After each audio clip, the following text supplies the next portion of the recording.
Eu sou, assim, muito fã da codificação kardeciana. Eu gosto muito. E durante muitos anos, nós tivemos estudos com os nossos mentores espirituais num grupo espírita que nós fazíamos parte. Então, eram estudos de 15 em 15 dias. O que me chamou a atenção na época é que o estudo era da seguinte forma: o mentor chegava, ele fazia um preâmbulo e depois as pessoas que faziam parte daquele grupo de trabalho, daquele grupo de estudo, faziam perguntas para os mentores. E o que me chamava a atenção é que eles respondiam todas as perguntas sempre baseados na codificação kardeciana.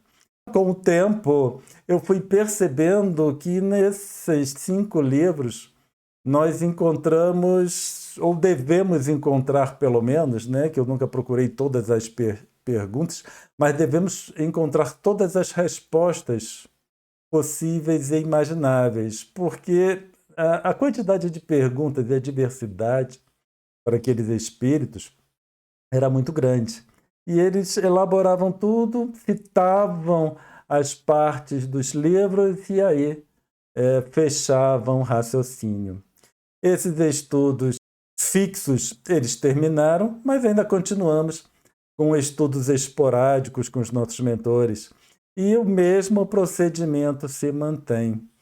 E aí, então, nós, nesse sentido, né, aprendendo com esses espíritos, nós buscamos sempre procurar as respostas das perguntas concernentes a questões relacionadas com a espiritualidade, com o espiritismo e a espiritualidade em geral, a buscar na codificação kardeciana. E nós consideramos que essa doutrina, ou a codificação, ela é apresentada de forma a auxiliar a todos. O raciocínio abstrato é algo que nós sempre falamos aqui nos nossos estudos. E aí ele colocou isso, que como autista, né, portador do transtorno do espectro autista, ele tem dificuldade de abstração. E aí aquilo chamou minha atenção e eu nunca pensei se a codificação contemplaria alguém com a dificuldade de abstração. Fomos buscar um pouco a respeito do TEA, né, o transtorno do espectro autista, as características, e nós fomos buscar na codificação se por acaso ela contempla a forma como ela apresenta esse estudo, contempla pessoas, não apenas autistas, mas pessoas em geral, com dificuldades de abstração. Mas analisar a codificação,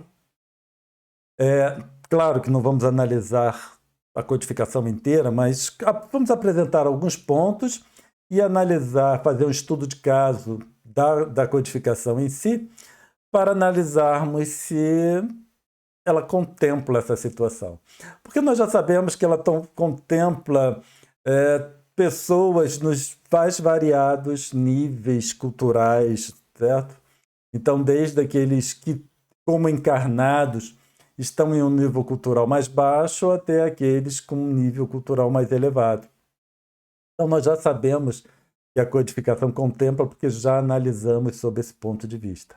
Vamos falar sobre abstração, raciocínio abstrato e codificação espírita. O nosso foco não é o autismo, então, né, nem nos cabe, não é a nossa área de trabalho, mas apenas apresentar uma análise, apresentar um estudo para analisarmos se a codificação contempla isso. Porque isso é muito importante.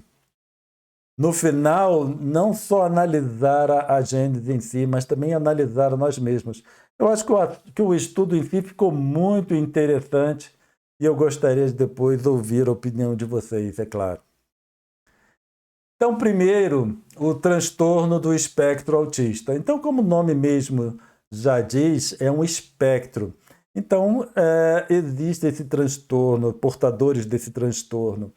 Eles têm, varia desde sintomas leves, que é caracterizado como o autismo leve, o moderado até o grave. Então, é claro que nós não podemos abordar todo, né, analisar de forma assim, todos esse espectro está contemplado, primeiro porque nos falta conhecimento a respeito dessa questão. Mas nós vamos analisar assim, né, termo médio, o que nós conseguimos fazer.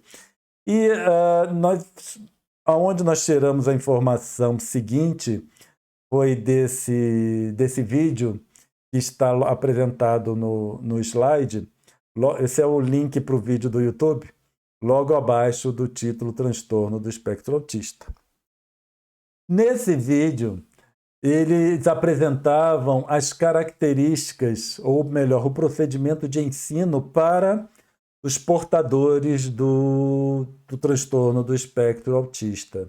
Seriam orientações para aqueles que iam ensinar a essas crianças, certo? No caso, eram crianças, mas analisando ali as características, nós vemos que ela é válida tanto para crianças quanto para adultos. Primeiro, analisar a característica do aluno em questão, certo? Depois, é utilizar de estímulos visuais. Eles falaram que esses estímulos visuais auxiliam o entendimento daquilo que se pretende apresentar ou ensinar. Ensinamento em passos. Isso significa que precisa ser algo gradativo, passo por passo, até conseguir chegar ao final, aquilo que se deseja apresentar. Ambientes especiais, menos estímulo possível, sem muitas cores, certo? Aquilo que, de forma a deixá-los numa condição mais confortável. Apresentação das partes, então apresentação das partes até chegar no todo, não trabalhar o todo, né, de imediato. Ensinamento sem erro, isso significa que não se deve deixar que o aprendizado seja decorrente de erros cometidos, porque muitas vezes nós aprendemos com os nossos erros, certo? Então é isso que eles querem dizer com relação a esse ensinamento sem erro. Porque muitas vezes nós deixamos que o indivíduo aprenda com os próprios erros. Nessa situação nós precisamos tomar alguns cuidados. E partir de conceitos concretos, exatamente pela dificuldade de imaginação ou de abstração. Só que quando nós analisamos essas características, né, olhamos a descrição que eles fizeram no vídeo, as explicações, que foi bastante interessante, no final, nós chegamos à conclusão que essas são práticas de boa didática. Isso é válido não apenas para os portadores do autismo, mas para todos. É claro que essas práticas elas devem ser apresentadas ou abordadas de acordo com o primeiro item, que é a característica dos alunos, daqueles que estão ouvindo ou fazendo parte da aula, da explanação. Mas essas são boas práticas didáticas. E quando nós analisamos, e nós aproveitamos para analisar também a forma como nós conduzimos o nosso estudo aqui.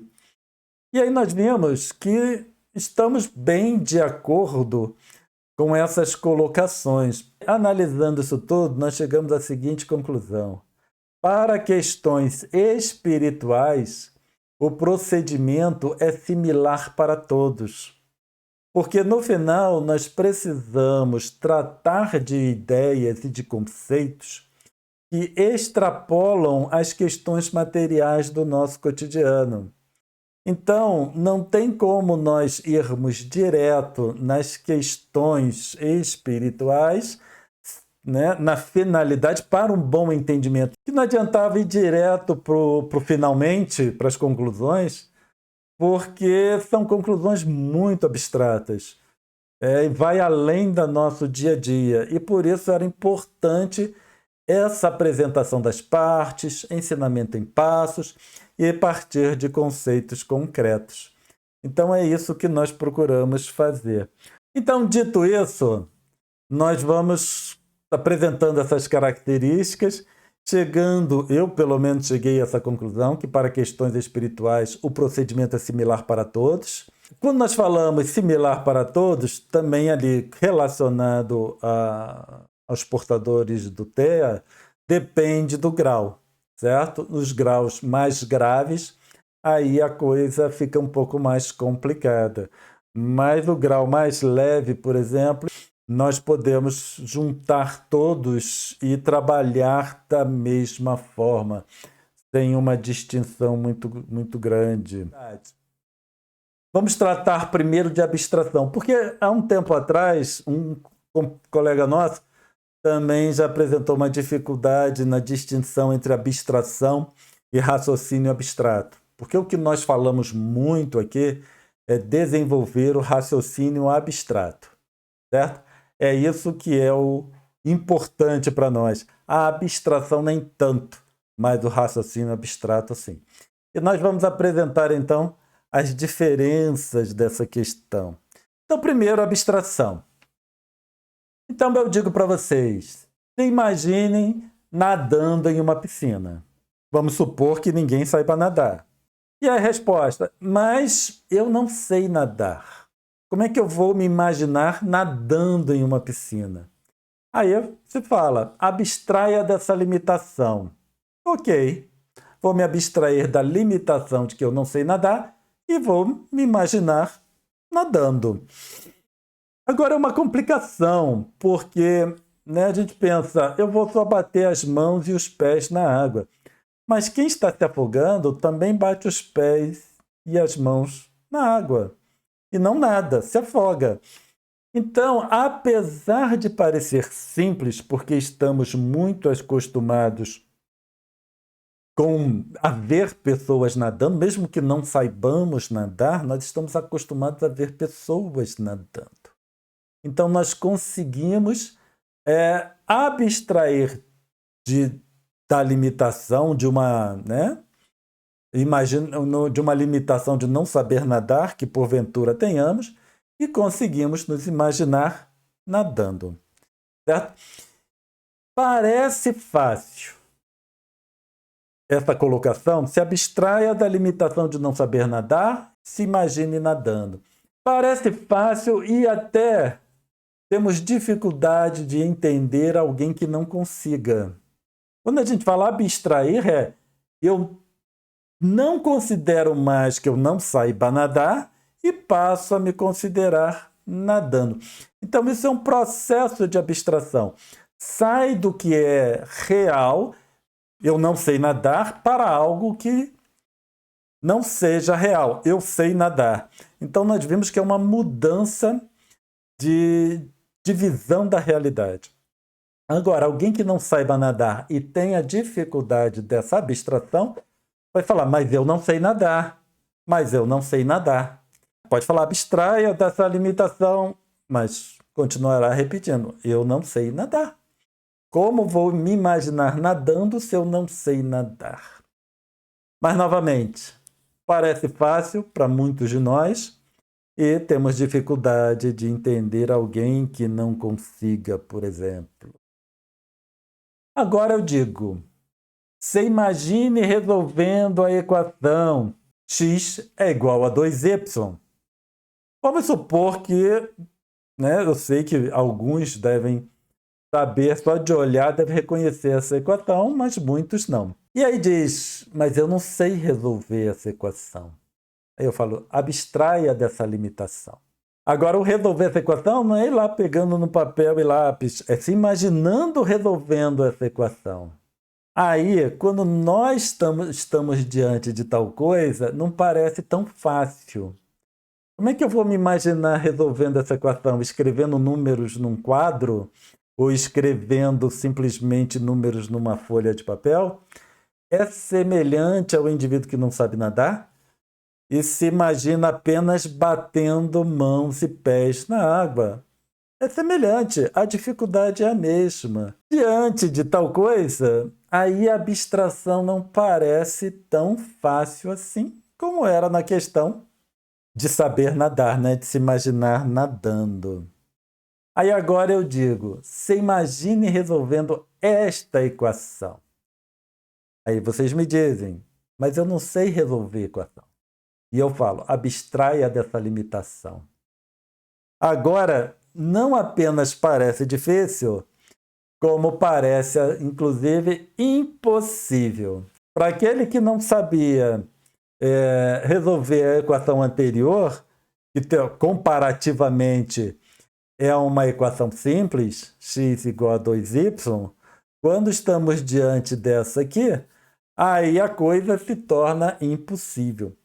E é interessante porque quando se coloca equações matemáticas, por exemplo, na tela, mesmo que ela não tenha muito significado no sentido matemático de resolver a equação, as pessoas já sentem uma aflição, já sentem uma dificuldade. É inerente o processo. Já surge assim uma aversão àquilo que está sendo colocado. Peço aqui que mantenha atenção, porque essa é exatamente o ponto que nós queremos chegar. É essa aversão natural a uma equação desse tamanho ou com essa configuração, por exemplo. Então, diante disso, não apenas parece difícil, como parece impossível nós abstrairmos e nos imaginarmos resolvendo essa equação. Então, essa foi a parte da simples abstração, aquilo que parece muito simples, né? Abstraia disso, mas quando nós vemos a nossa dificuldade, por exemplo, com essa equação, aí nós entendemos a dificuldade, por exemplo, que um autista teria com alguma coisa que para nós parece simples, porque nós não pensamos. Então, a respeito, né?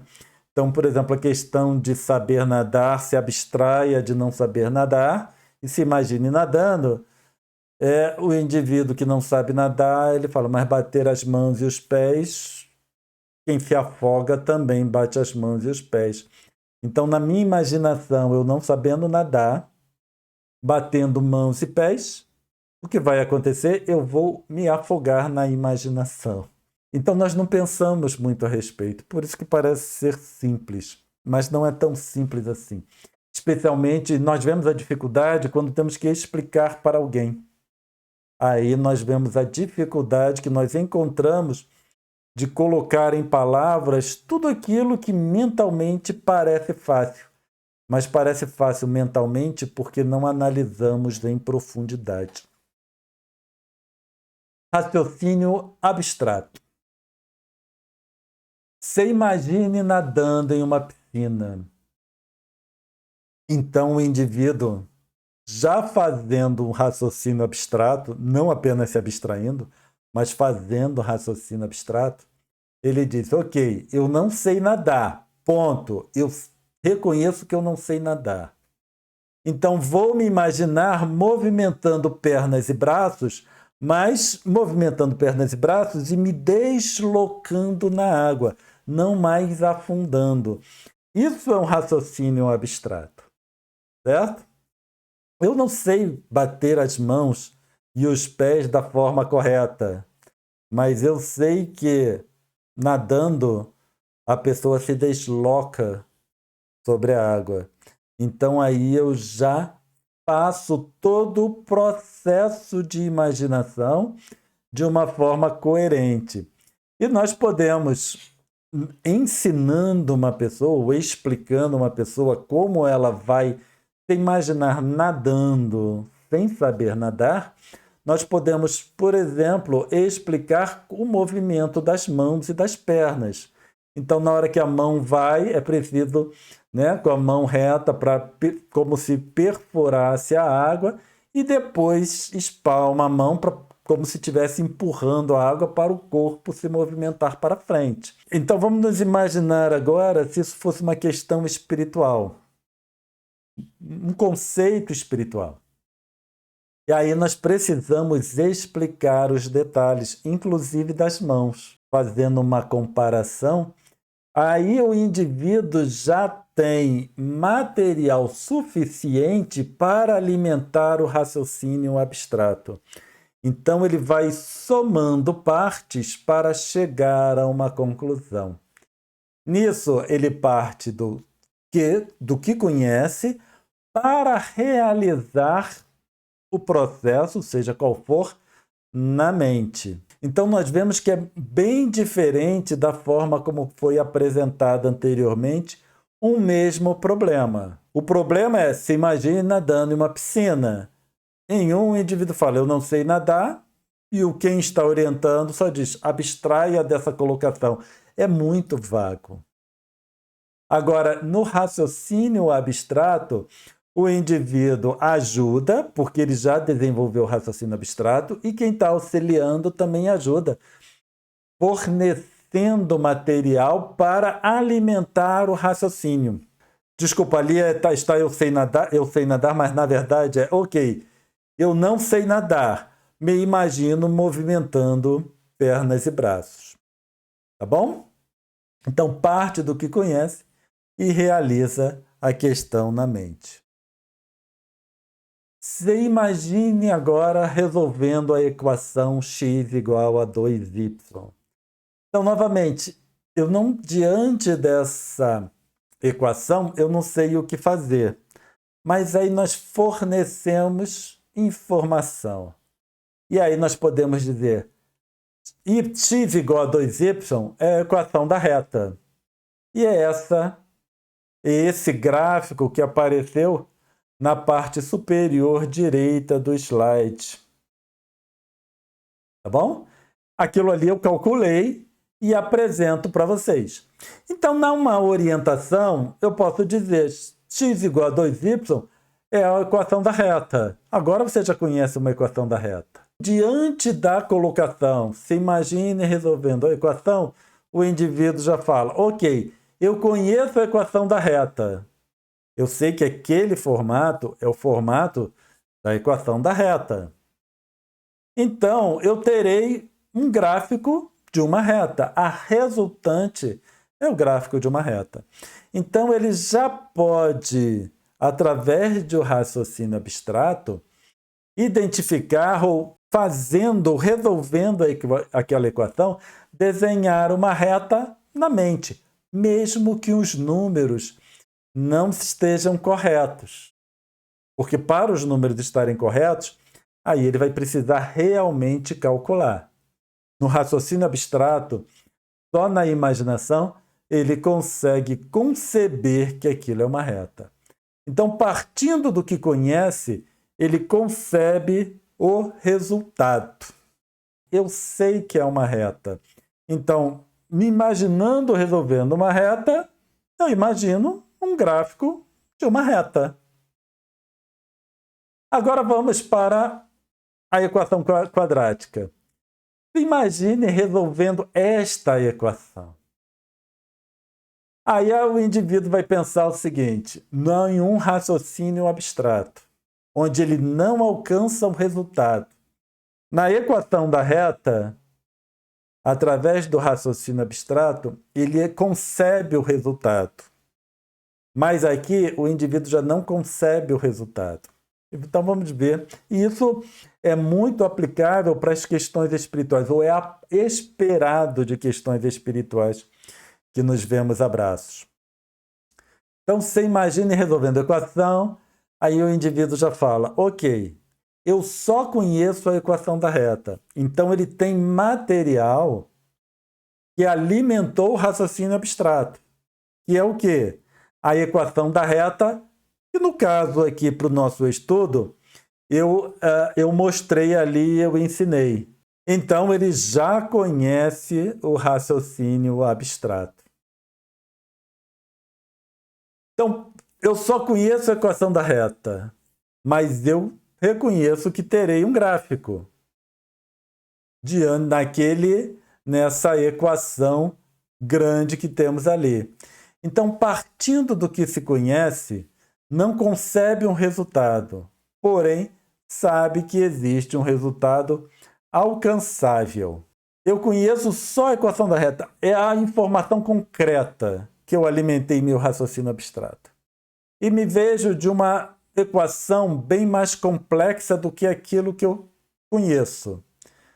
No meu raciocínio abstrato, eu digo, eu conheço a equação da reta. Eu sei que, resolvendo uma equação da reta, eu tenho um gráfico. Então, resolvendo essa equação, eu tenho um gráfico. Então, eu parto do que conheço, não consigo conceber o resultado, mas eu sei que tem um resultado alcançável.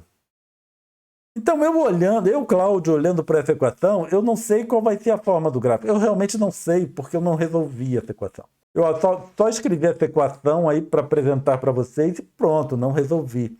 Como eu não resolvi essa equação, eu não sei qual é a forma do gráfico. Então, aqui eu estou fazendo um raciocínio abstrato. Eu sei que a equação me dá um gráfico.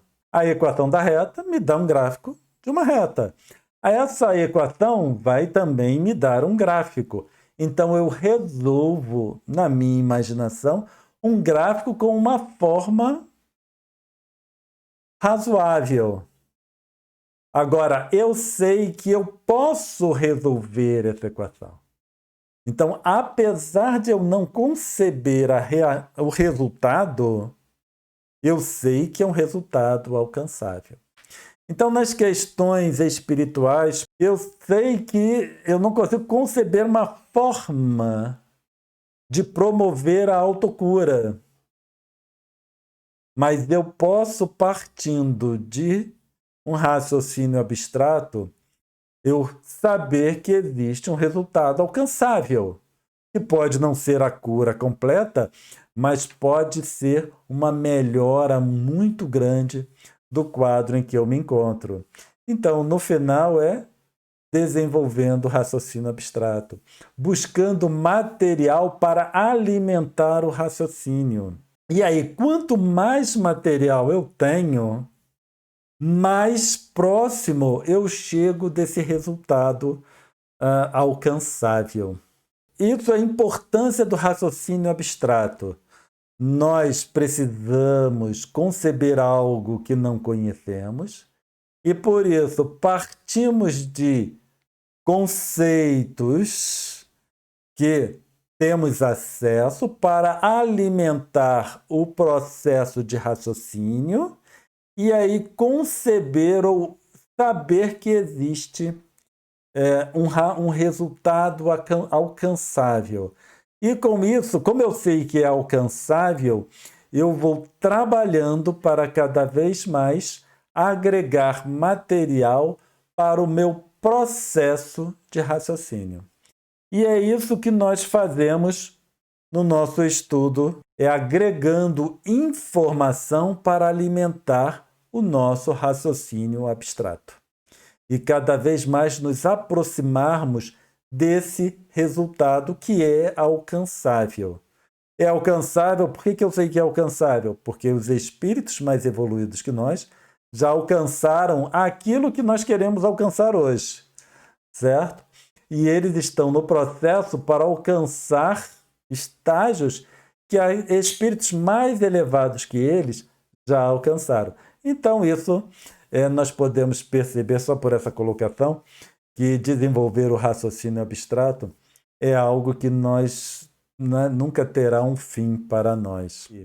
Agora chegou a hora de nós analisarmos se a doutrina espírita, ou melhor, a codificação kardeciana, ela já é preparado para uma condição de raciocínio abstrato, como nós falamos muito aqui.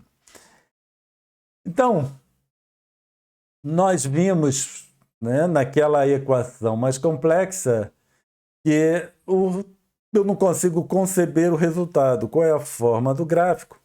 Mas eu sei que tem um resultado alcançável. Eu posso não alcançar, mas pessoas alcançam.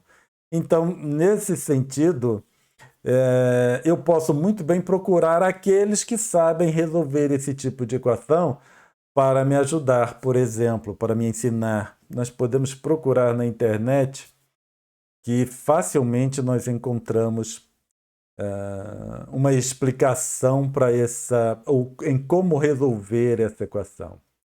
Então, como é um resultado alcançável, eu posso trabalhar para alcançá-lo. Isso é que é importante no raciocínio abstrato, certo? Para nós conseguirmos, por exemplo, determinar o que eu alcanço, o que é alcançável e o que é simplesmente uma elucubração sem uma finalidade prática, tá? Então eu posso trabalhar, eu sempre posso trabalhar a partir do momento que eu vejo em que direção eu devo seguir para alcançar o objetivo, seja ele qual for. No caso do nosso exemplo, é essa equação, mas isso pode ser aplicado para qualquer coisa, para qualquer área da nossa vida enquanto encarnados e enquanto espíritos também. E aí nós percebemos que é nisto que consiste a fé raciocinada. Porque fala-se muito em fé raciocinada. Mas o que é essa fé raciocinada? Como é que eu me relaciono com essa fé? É só falar que a minha fé é raciocinada? Não. Ela precisa ter algumas características. E uma importante característica dessa fé raciocinada é saber o que é alcançável, qual é o objetivo, certo? Mas principalmente que eu não devo ou não adianta ficar simplesmente esperando que algo aconteça. Eu preciso trabalhar para que este algo tenha alguma chance de ocorrer.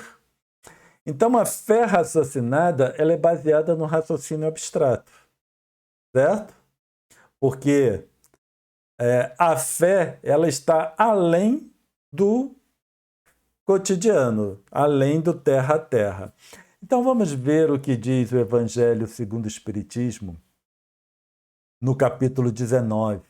Diz o seguinte: do ponto de vista religioso, a fé consiste na crença em dogmas especiais, que constituem as diferentes religiões.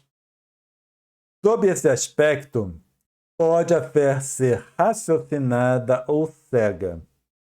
Nada examinando, a fé cega aceita, sem verificação. Somente a fé que se baseia na verdade garante o futuro, porque nada tem a temer do progresso das luzes, dado que o que é verdadeiro na obscuridade também o é a luz mediana.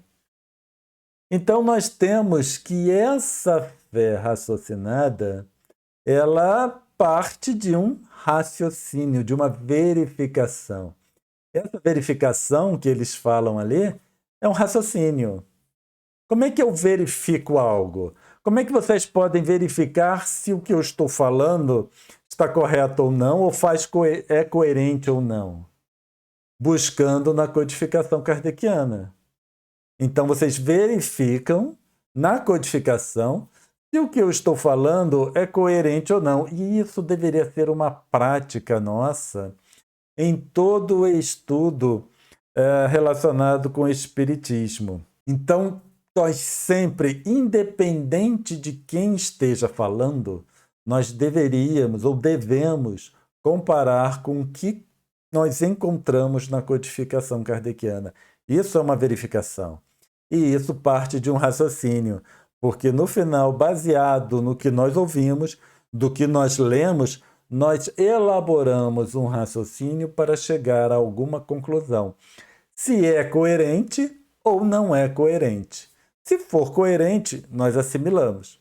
Se não for coerente, nós simplesmente deixamos passar. E se nós fizermos essa avaliação direitinho, nós poderemos perceber que muita coisa nós poderíamos deixar passar tranquilamente. E eles continuam no item 7 do mesmo capítulo.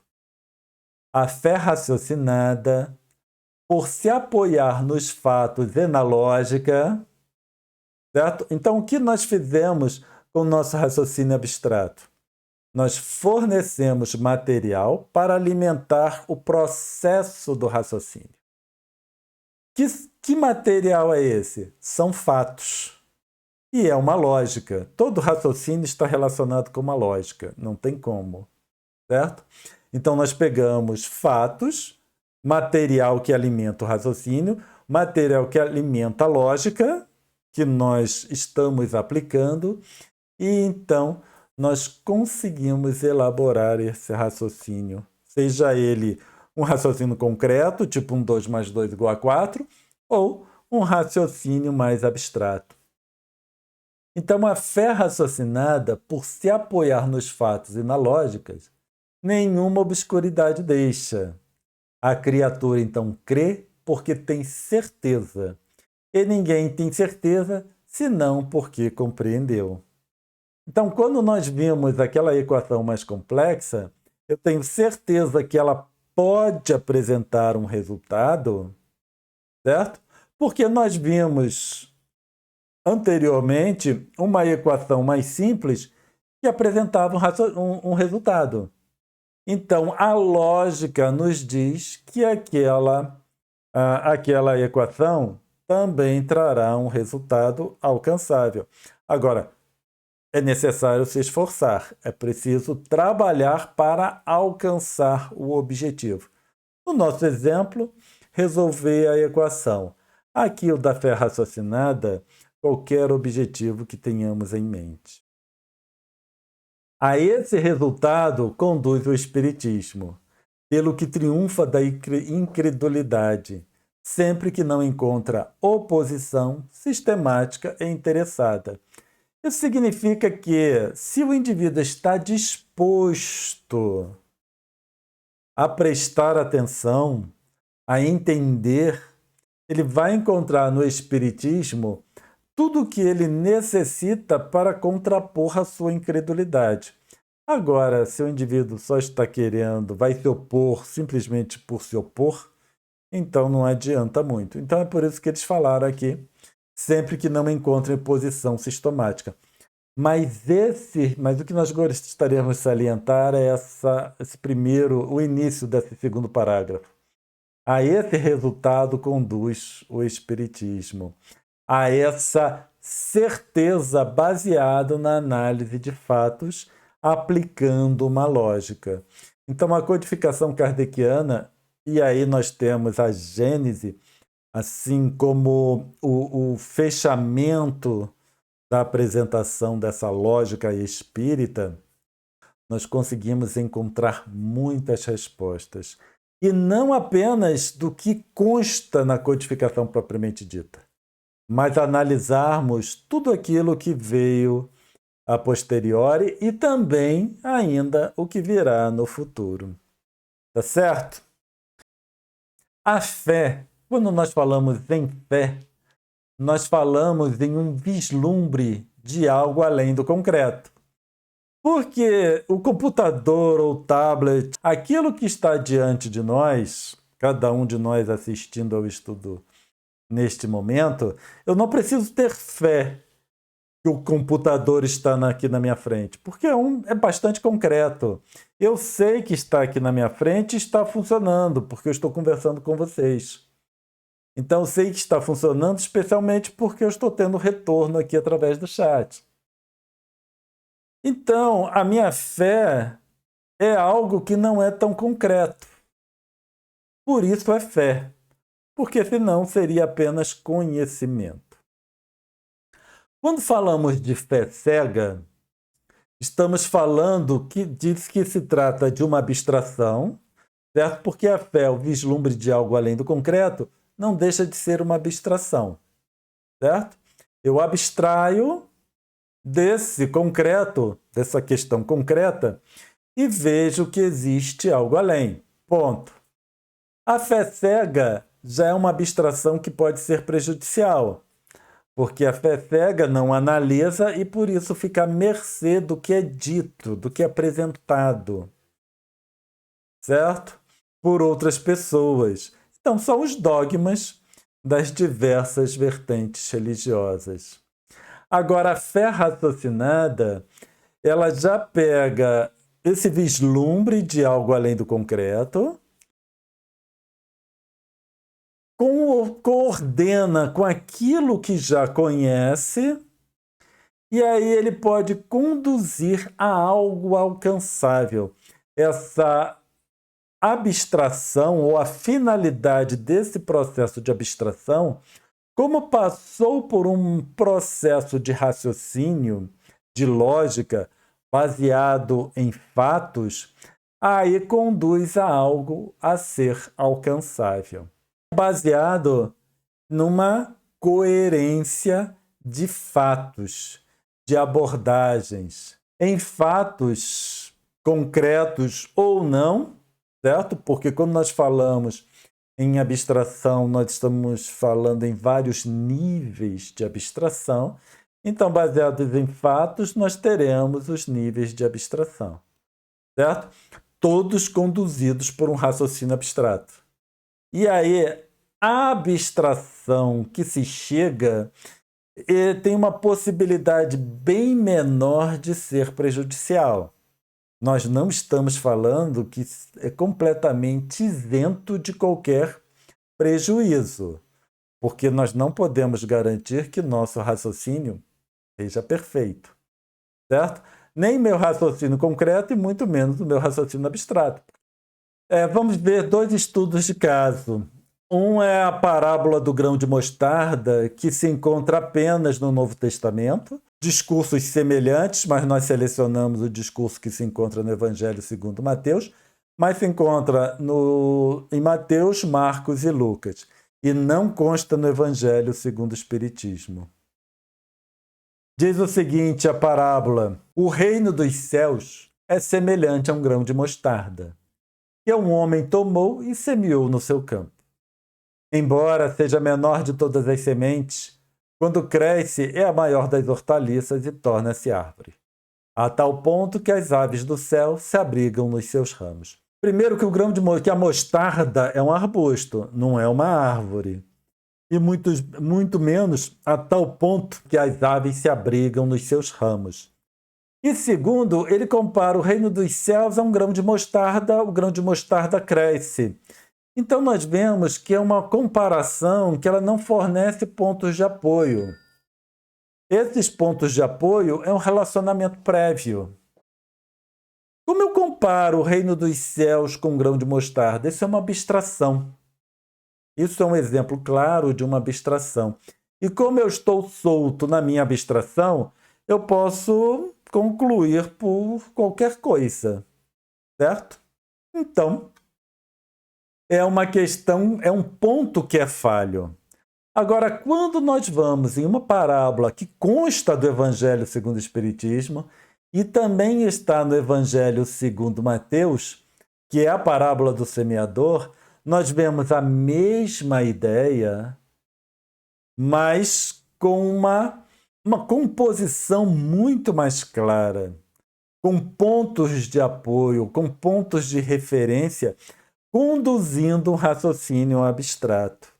Então vejamos, aquele que semeia saiu a semear, e semeando, uma parte da semente caiu ao longo do caminho, e os pássaros do céu vieram e a comeram. Outra parte caiu em lugares pedregosos, onde não havia muita terra. As sementes logo brotaram, porque carecia de profundidade a terra onde haviam caído. Mas levantando-se, o sol as queimou, e como não tinham raízes, secaram. Outra parte caiu entre espinheiros, e este, crescendo, as abafaram.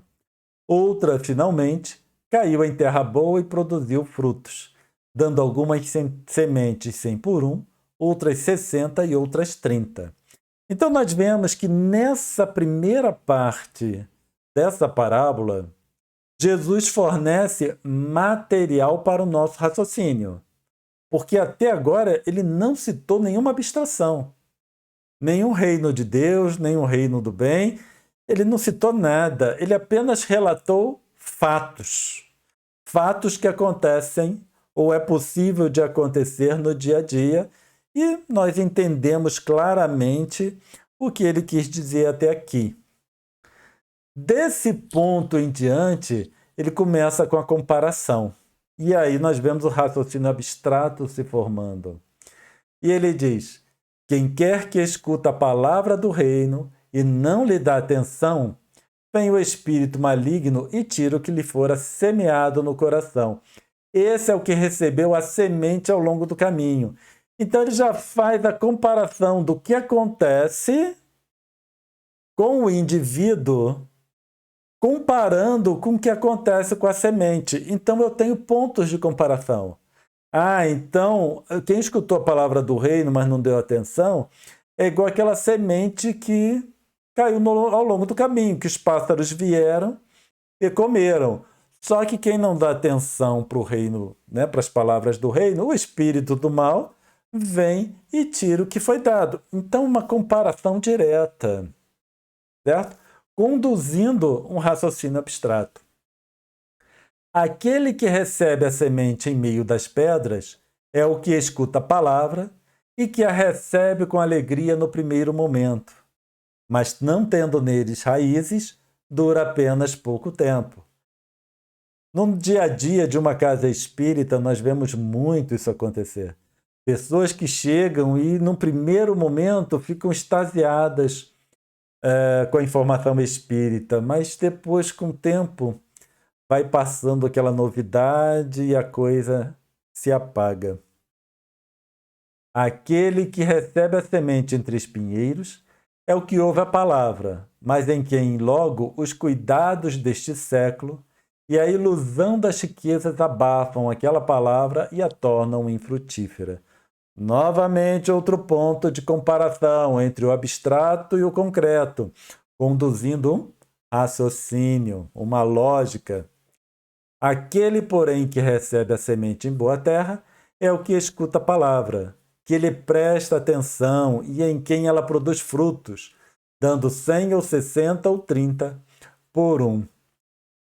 Então, quando nós ouvimos a palavra, os ensinamentos e prestamos atenção, aí vai produzir frutos.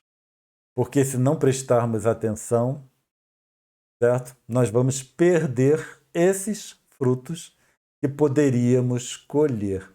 Então, eu achei essas duas parábolas um exemplo assim bem nítido do que é uma abstração, pura e simplesmente, e que não consta da codificação, e o que é uma parábola que apresenta um raciocínio abstrato, mas assim de forma muito clara, e que consta da codificação kardeciana, né? Nos demonstrando que a codificação é conduzida nesse sentido, assim como, né, na parte que nós vimos sobre a fé raciocinada. Então, esta parábola apresenta uma correlação entre o concreto e o abstrato. A primeira parábola existe uma abstração, enquanto que a segunda apresenta um raciocínio abstrato, só resumindo aquilo que nós já falamos. E aqui nós terminamos esse estudo e esperamos que tenha sido muito proveitoso para todos. Vamos fazer então a nossa pequena prece, elevando nossos pensamentos e agradecendo sempre a Deus pela oportunidade que temos de estudar a codificação espírita, Senhor, que nos auxilia tanto ao entendimento, que nos esclarece, que formata, Senhor, nossas ideias no sentido de caminharmos para a nossa evolução espiritual. Pedimos, Pai, seu amparo para toda essa humanidade terrestre, que é tão necessitada ainda de muito amor, de muita compaixão e de muito amparo. E assim, Pai, agradecidos, pedimos sua permissão para encerrarmos o nosso estudo de hoje. Então, mais uma vez, muito obrigado a todos vocês pela presença, pela participação. Muita paz a todos.